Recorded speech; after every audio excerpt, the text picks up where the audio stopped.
Seattle, Las Vegas, Kansas City, Vancouver, Louisville, St. Louis, Pittsburgh, Baltimore, Mexico City. What do all these cities have in common? Well, as soon as 2026, 2 of them will officially be home to NBA teams, and by 2030, they could all have a team to call their own. Let me explain. You see, Adam Silver is no stranger to innovation as commissioner of the NBA. In just 1 decade of being the top dog, he's implemented some crazy ideas in almost every facet of the game. I mean, just look at the guy's resume. He started the in-season tournament, he fixed the G League, he ruined the All-Star game, he fixed the WNBA, he ruined the All-Star game again, he fixed the playoffs, he ruined the All-Star game again.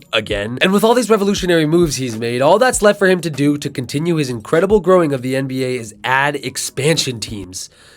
And probably ruin the All-Star game again. But this video is about the expansion teams. I'm about to tell you what the expansion will look like as soon as this year, where the expansion teams will be, when they will have their first official seasons, and just for fun, we'll look into a potential expansion draft. But before we get into all of that good stuff, I want to thank you all so very much for 1,000 subscribers. It truly blows my mind how fast we've grown in only 1 month of posting, and yet still 99% of you aren't subscribed, so come on, man, jump on the bandwagon. Seriously though, you guys' support and feedback has really meant a lot to me, and hey, I can actually make money off these videos now, so if you feel like giving me some change, watch until the ads. Also, a quick little note, I am a little sore-throated while recording this video, so if I sound like a mixture of Batman and Emma Stone, my bad, but please just enjoy the video anyway. Anyway, enough sappy stuff, let's get into the logistics.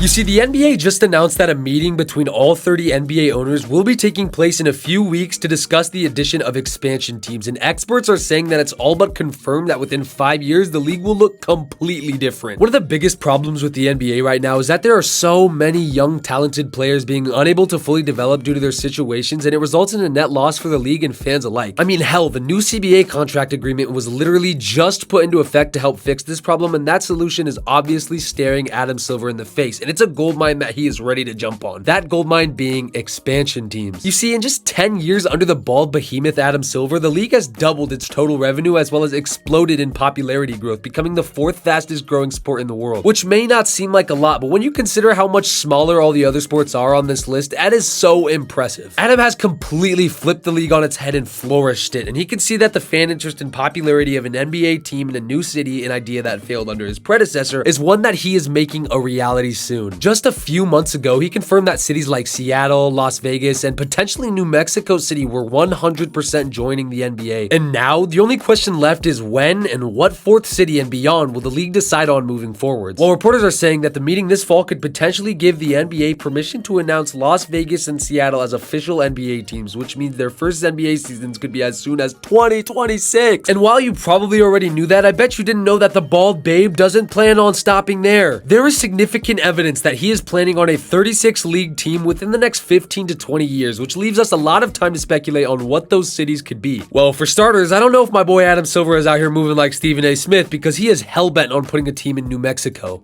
I heard you love Latinas. Is that true? I do. In fact, it's entirely possible we see a Mexico City team before even a Seattle and Las Vegas one, as it's one of the cities he's name-dropped directly in an interview. But I want to look at which cities beyond those 3 that can actually nurture a franchise, and which one I'd love to see happen, starting, of course, with...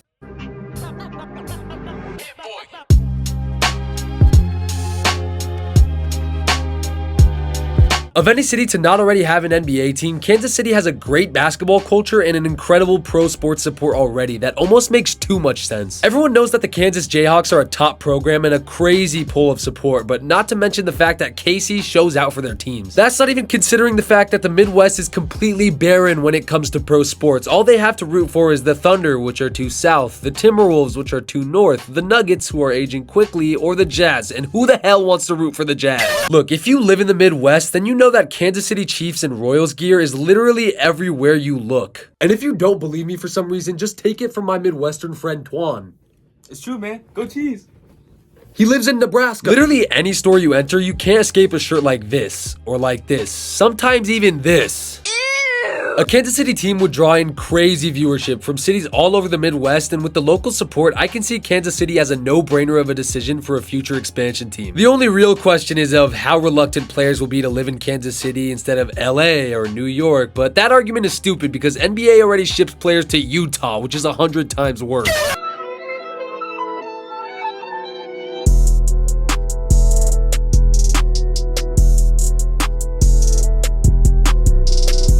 Vancouver is next up on my list, and this is a city that I'm dying to see back in the NBA. In case you didn't already know somehow, around 2000, Toronto wasn't the only Canadian NBA city, as Vancouver was home to the newly founded Grizzlies, and although it was a major flop back then due to struggling Canadian interest in economics, I can say now that without a shadow of a doubt that Vancouver would be perfectly suited to have a team in the current age. And Canadian basketball is no exception, as their stellar international play as well as NBA success stories have garnered massive amounts of viewership from across the border. A big part of the influx was definitely, this shot right here. Defended by Simmons.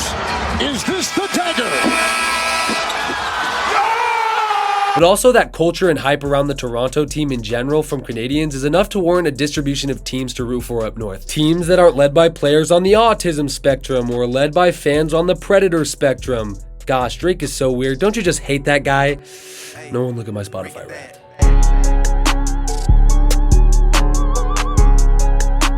The last city I want to talk about is Louisville, Kentucky, which is, Look, I was reluctant at first to even consider a Kentucky pro sports team with how bumpkin I think majority of the population is. I'm not educated on Kentucky. If you're from there watching this, leave a comment telling me how insensitive I am. I think I've got like 0.1% viewership from there, so I'm sorry to the one person watching this from Kentucky. But one man has convinced me otherwise, and that being Kentucky Wildcats legend Dan Issel. I have never seen a dude so dedicated to getting a city and NBA team in my life. The guy has stated on multiple occasions that Louisville is a top 3 in the running for an expansion team in the near future, and he says that he almost made it happen with the only obstacle of $3 billion to make it really happen nearly being negotiated until COVID shut everything down. And something tells me that might be a lie, because there's no way they're considering this. I guess the quarantine really gave Adam Silver a lot of time to think of his duties as commissioner, shine his little bald head, and realize how dumb of an idea a Kentucky NBA team would be. Despite the main concern being fan engagement, Issel claims from a first-hand experience that he believes Kentuckians know how to show up and show out for this team, and he is hell-bent on making his dream a reality. Ever since we saw the little crawl on the screen that Kentucky Colonels trade Dan Issel to the Baltimore Claws, we've been trying to get back to Louisville, and this is the day that it's finally happened. What a true Kentucky-born Kentuckian. Except he's not from Kentucky, he's from Illinois. What's going on here? Why is this man going so hard? He's not even from Kentucky. Give it a rest, Pop. You're pushing 80. Hey man, I think it's a bad idea, but I don't know if I'd like to see a Louisville team. I'm open to seeing what it would be like. Just do it at least for Pop's sake. That's it for my take on the expansion teams. Let me know your guys' thoughts in the comments. Do you think the fall meeting will be the first piece of the expansion puzzle we've all been waiting for? Do you think Dan Issel will finally get a Kentucky NBA team? Do you think my takes on everything are stupid and I shouldn't talk again? All of those thoughts are valid and you should comment them because any interaction with this video helps. Again, thank you all so much for 1,000 subscribers. It genuinely means a lot to me to make a little bit of money doing something that I love. And if you like the videos, let's keep on growing, so subscribe. It's free.